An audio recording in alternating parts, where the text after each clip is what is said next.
Hi there. I think it's time for me to speak a little bit. It's been a little while, and a lot's been happening. As to why I haven't been making the videos for Rotted Mike with the frequency that I feel like I would like to, is largely because I haven't liked to. There's been a lot going on, and honestly, it's not that I don't enjoy making videos. I do. Rather, it's that with everything, I've just felt a bit more inclined to privacy. I've relied very heavily in the last few months on friends and family of sorts, and the private groups that I'm like the Rotted Discord and so forth.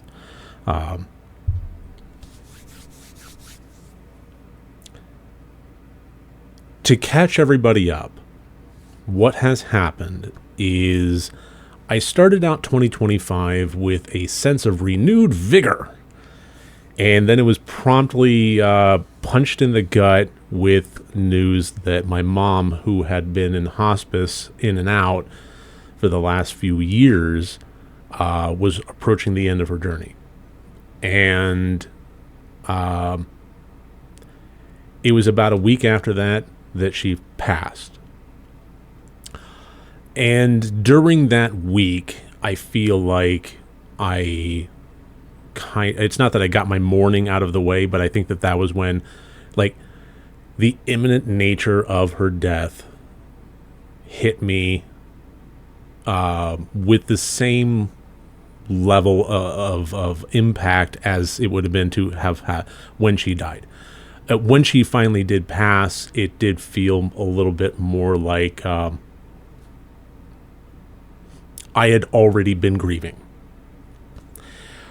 And to just catch everybody up, since this is going to be a public, not private Patreon video, I'm going to be a little vague with the details. I do tend to get a little bit more in the weeds and a little bit more personal on those kind of private videos. I just, it's not that I want to paywall everything that is me. It's more that I am cognizant of my private versus public information out there, and I tend to be a little more cautious with my public information, which I encourage, honestly, everybody to do. I think that's a good practice.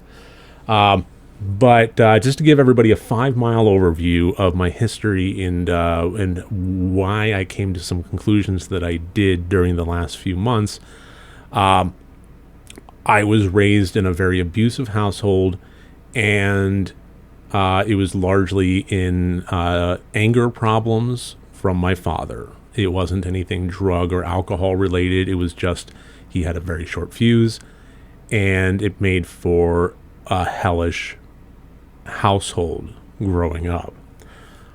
During that time, unbeknownst to me at the time, and I found out later as I grew, I was developing a lot of trauma responses and a lot of fight or flight reactionary behavioral things that I would have to eventually suss and sort out later. And during this whole time, my mom remained a very passive figure, very much going through the weeds with my sister and I in this household. And I know that there was a lot of mentally abusive and emotionally abusive things that were going on, environmentally abusive, outside of just the physical abuse. So I do recognize that she was undergoing things like isolation, not allowed to talk to friends, not allowed to have friends, not allowed to talk to family members. So, I mean, there was a lot of your, I wouldn't, typical is a really bad word for this, but, a lot of your textbook kind of household abuse stuff. And my father passed about 7 or 8 years ago, and honestly, I didn't really shed a tear.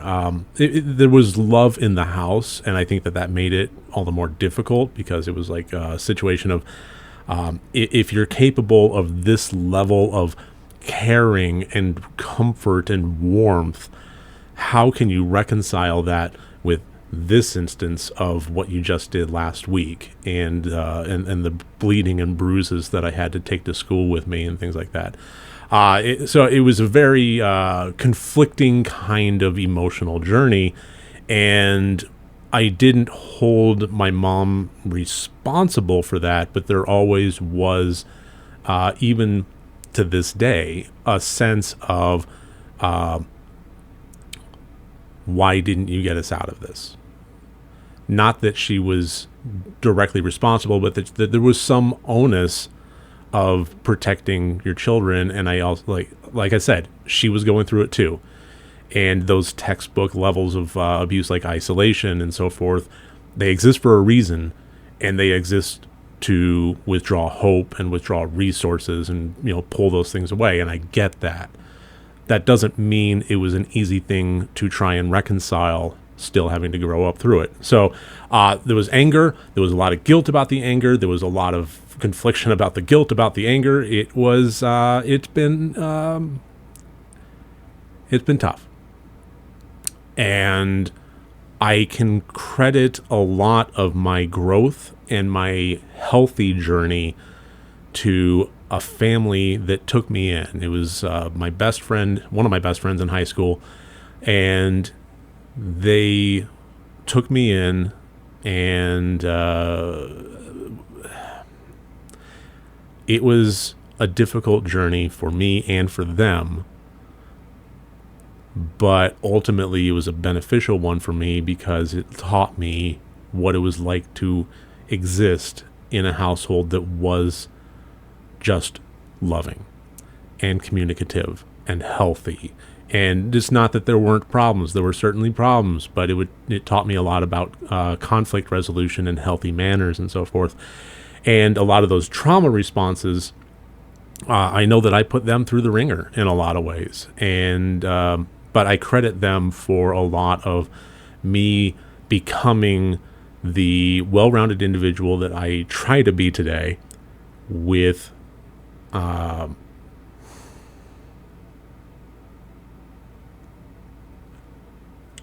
the decision that the cycle does break with me. I have over my life been in a parental role a few times now, and I have always maintained that the cycle of abuse ends with me. Anytime I was had a child under my care, it was with the same level of comfort and warmth that I learned from. I will just affectionately, there was no official paperwork or anything, so I affectionately call them my foster family. And just to provide some geographical context, I grew up in San Diego, California. About the time I was in my early 20s, my parents moved to Mississippi.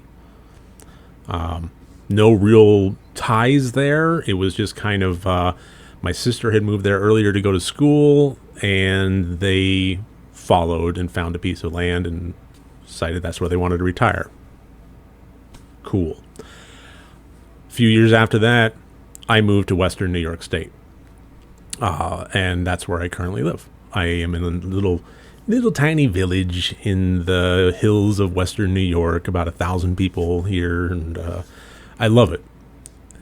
But that's just to provide the geographical kind of layout, because it becomes pertinent in the next few weeks of my tale.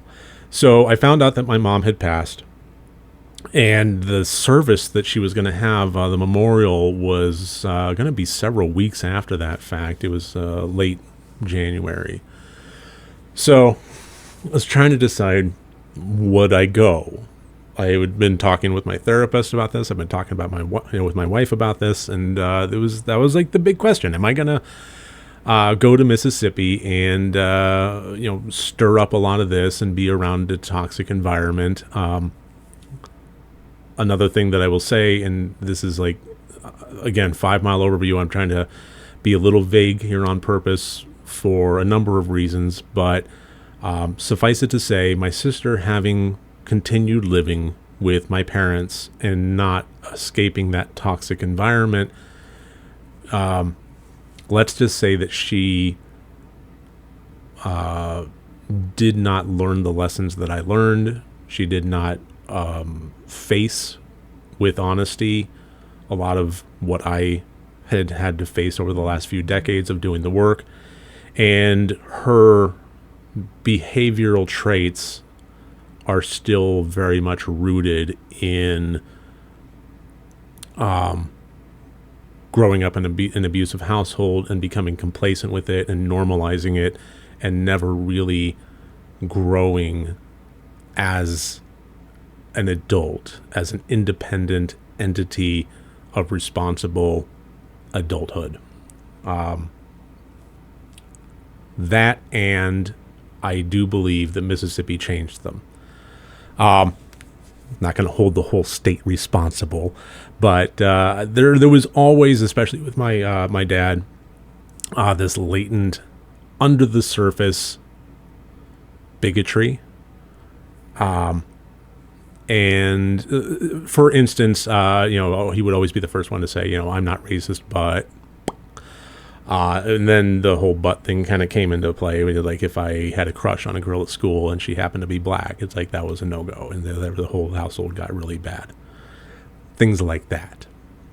We had a homosexual couple that was good friends and neighbors of ours, and that was always treated as well, they're okay as long as we don't see anything, and so on. So it was like, they're acceptable to us under our terms of whatever. So, okay, so when they moved to Mississippi, all of that was brewing under the surface was allowed to just grow and fester. It was like, hey, we don't have to hide anything. And so, yeah, any tie that I kind of felt on a familial level with my family just got worse and worse and broken. And the pressures and obligations as a son and a brother and so forth just got less and less as this distance, geographical, political, emotional, just the distance kept growing over the decades, and I just don't recognize them anymore. So the question is, would I go? And I decided to do so. But I decided to do so kind of under my terms. So rather than go to the house and sleep in the guest room, I elected to stay in a hotel nearby. I rented a car. I basically gave myself autonomy. I gave myself an out. I gave myself the ability to extract myself if anything became too much or anything became too weird. And the other thing that I did that I thought was a little bit, it was a word vomit situation with my therapist where I was just kind of, and all of a sudden just like one thing that I said just took, which was, like deciding whether or not to go to Mississippi. It's like, I'd rather go to San Diego and visit my foster family and like, and it just festered. It turned into this idea of like, before I mourn the dead, I should celebrate the alive, like the people that had a positive impact on my life, the people that cared and nurtured and loved me for who I was, without strings and without that level of abuse, that should be celebrated. And they're still around. And not to be morbid, but, we never know for how long. And it had been a long time since I saw them. So like I talked with my wife about it, and I'm like, logistically, practically, schedule-wise, so on, like, it's possible. Like, this is something that could be done. So, can it be done? Like, is everybody all right with this? And so that's what I did. Is the week prior to the memorial, instead of going to Mississippi, I went back to San Diego. And I spent an incredible week there. It was like a Mike nostalgia tour. and I saw some of my old haunts, what remained of them. There was a lot that went on there. So in my old neighborhood of North Claremont, San Diego, California, it had changed dramatically, and I think that it was good for me to see. It was sad because it had deteriorated. It certainly was not. Maybe I'm just remembering it through rose-colored glasses, and that's entirely possible. But there's no denying that there was some dilapidation. The things that I remember were, newly built and so forth, were just crumbling. Things had not been maintained. And which is weird because the relative property value has skyrocketed, but the properties themselves still remain kind of bleh. So it's an interesting kind of situation growing there. But it was good for me to see that change and to kind of absorb it, because it really kind of did hammer home the whole you can never go home again, and also home is where the heart is. And for a long while after I moved to Western New York, I kind of felt like, as I grew roots here, that I had two different places on the country that were home. And it solidified more that this is where my heart is. This is where my wife is. This is where my house is. This is where my friends are. This is where the roots that I've been continuing to grow and foster and so forth. That this is where my heart is, and home is like. So it kind of like it weighed anchor a little bit on my feelings of the roots back in San Diego, which I think was honestly a good thing. But there was several things that I undertook. It was a little bit nostalgia. It was a little bit meeting up with friends. It was a little bit touristy. But here's the things that I did. One of the first things that I did was kind of a celebration of the health journey that I've been doing. And there was a hike that I used to love to do. It was, if you've ever been to, there's a route that you can take to get up into the hills northeast of San Diego, where you hit Ramona, then San Isabel and Julian, and then Cuyamaca, then dump back out on the 8 and head west back into San Diego. And along those lines, around the Cuyamaca area, is a hike called Stonewall Peak, which is, hiking guides label it as moderate, but it's not easy. You don't have to free climb any rock surfaces or anything, but it ain't easy. It's basically 3 miles or so of steadily uphill switchbacks along a stream bed. So a lot of rockiness, a lot of uneven surfaces, and a lot of uphill. But it's an incredible hike to go through. If you're ever anywhere near the area, I highly recommend hiking Stonewall Peak. So that was something I used to love to do, and I kind of wanted to see if I can do it again, so I did. And it pert near killed me, but I made it to the top, and it's just a beautiful, beautiful view. And the way it works is you have about 95% of the trail is upward switchbacks. Then at the end, it turns into a bit more of a boulder situation that cuts into a man-made staircase that goes along the highest rock surface as you get to the peak of Stonewall Peak. And it's like, 75 some odd steps of this staircase cut into the rock with a rail. And God help anybody if that rail wasn't there, because there would be a lot of helicopter rescues. But then you get to the top and it's railed off. You have this small area that can fit about 6 people or so with a marker in the middle. And you just see the entire 360 view of Cuyamaca. And it's just gorgeous.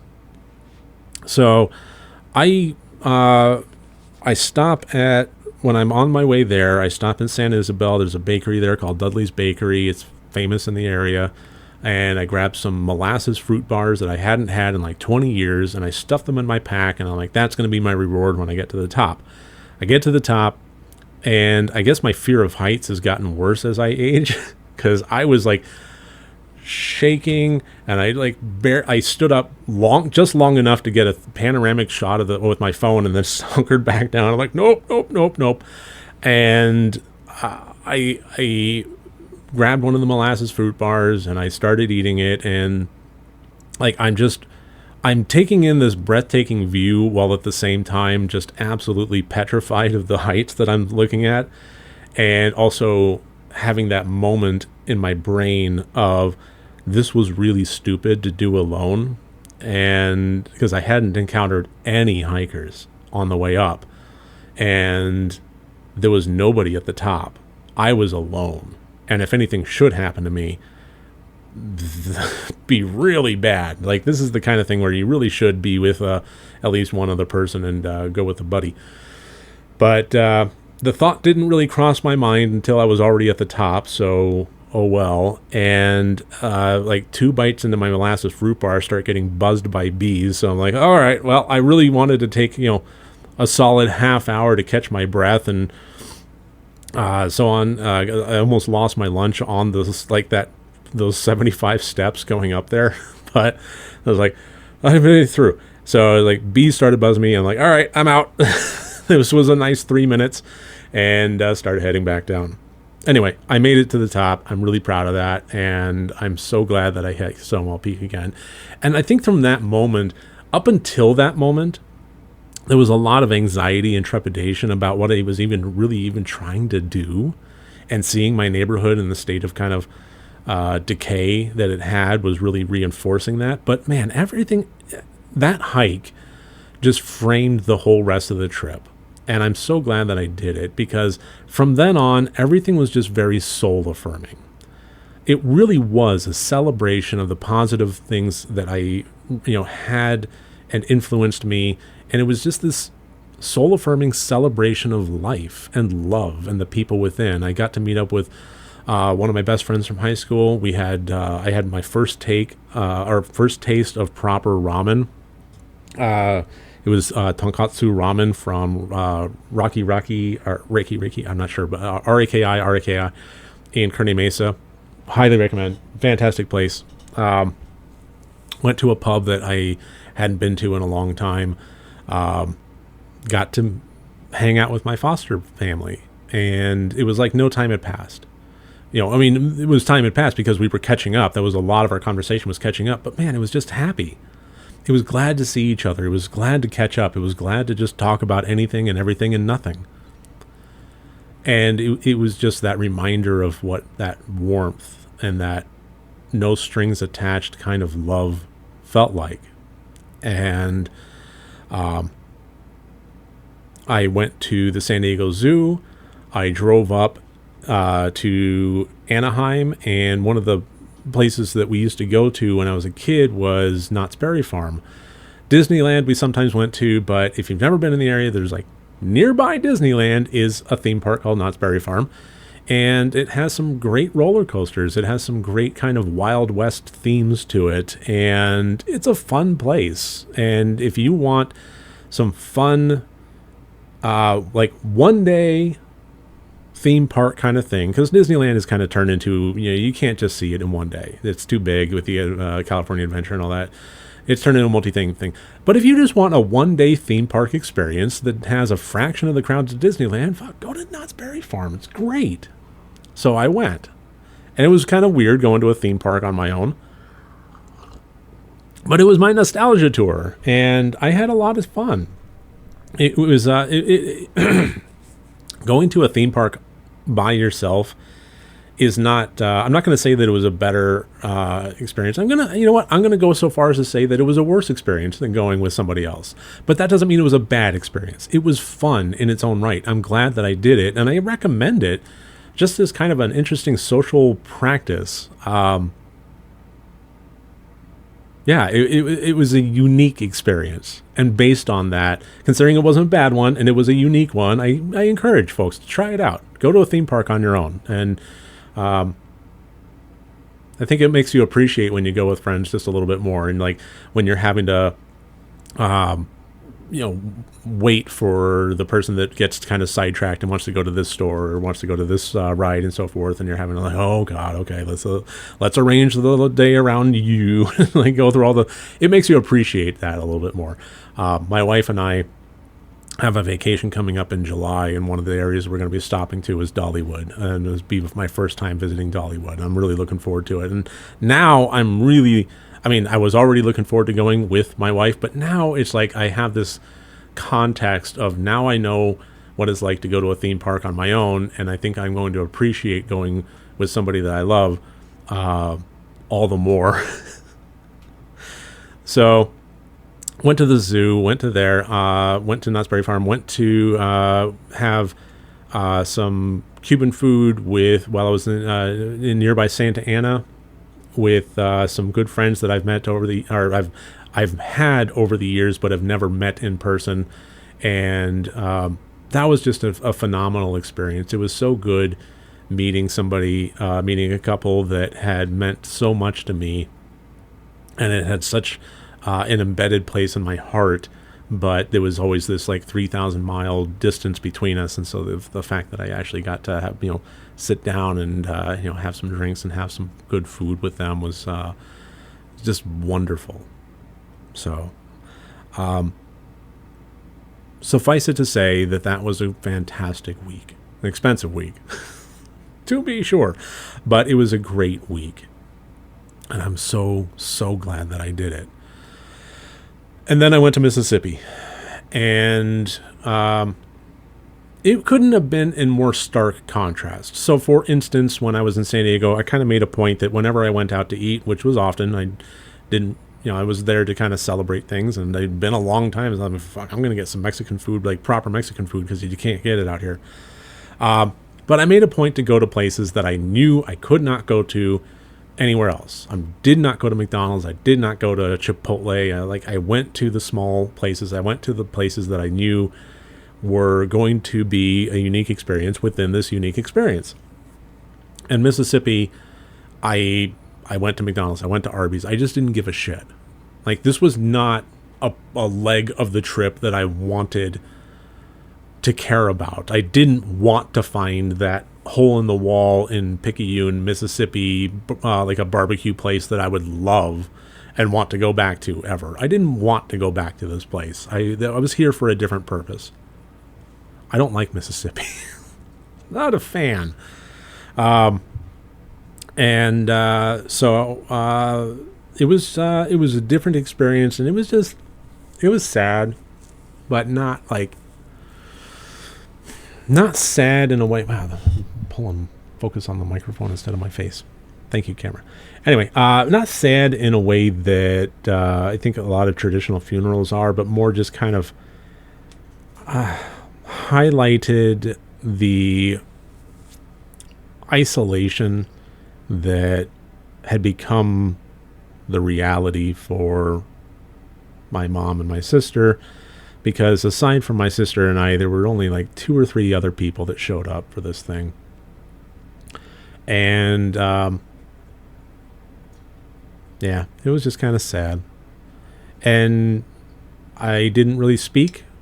I mean, I interacted with the other folks, and it was a little kind of little meal and so forth at the, preceding the service, and I interacted.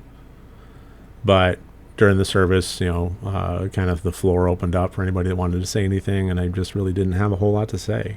I mean, I had a lot to say, but I did not feel that, one, I did not want to stand up there and lie, and 2,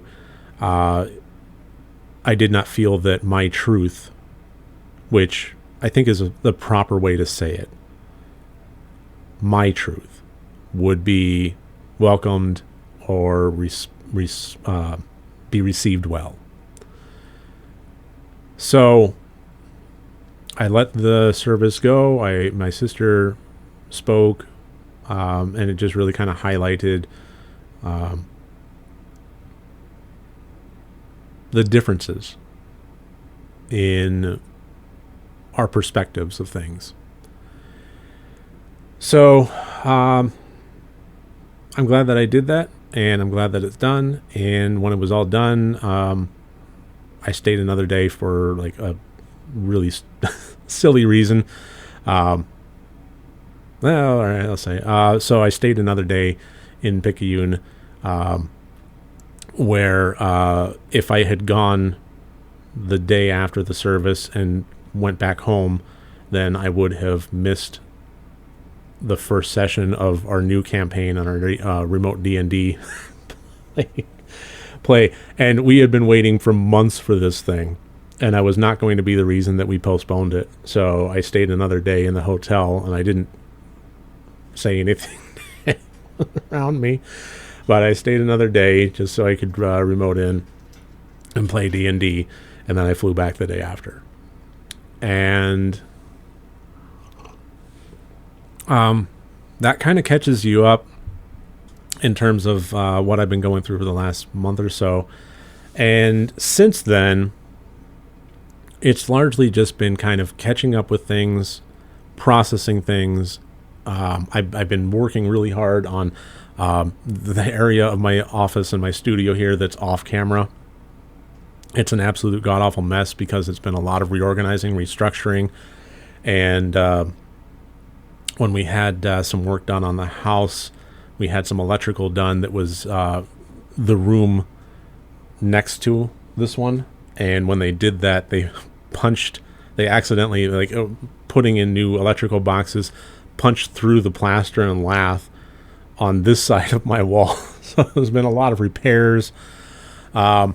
I don't fault them for that. You know, like they warned me ahead of time, and I already had very clear knowledge of like when you're dealing with going inside of walls of plaster and lath, anything can happen, and it's not up to how careful anybody is. Plaster is just going to do what plaster does.